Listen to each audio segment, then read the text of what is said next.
po. Kasi po, katulad po ng sinabi ng aming Senator Judge, 10,000 hours, Pampilo Lacson, napakaliwanag po ng sinabi niya.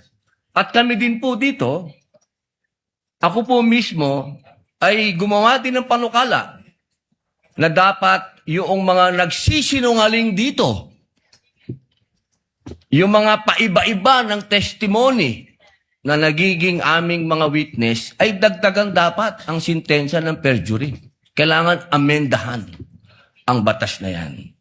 Ngayon, bilang pakiusap po sa inyo, sa prosecution, pwede po ba na sana ay maiwasan natin ang pagbibigay ng witness na may kasong perjury?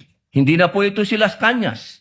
Ang sinasabi ko po ay yung dalawang mahal nating witness, si Attorney Jeremy Lotok at si NBI Agent Talilong, na sa mga oras na ito ay may kasong hinaharap na perjury. Pwede po bang iwasan natin na may mga ganito tayong witness para ang nasasakdal po kasi dito ay ibinoto ng 32 million na tao.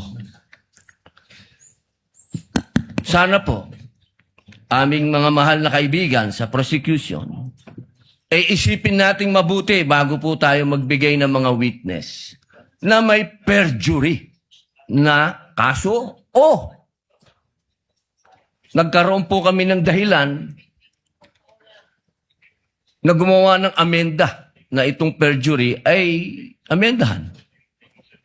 Pwede po ba yun? Your Honor, with all due respect, I would like to take exception to the question and manifestation of the Honorable Senator Judge Robin Padilla.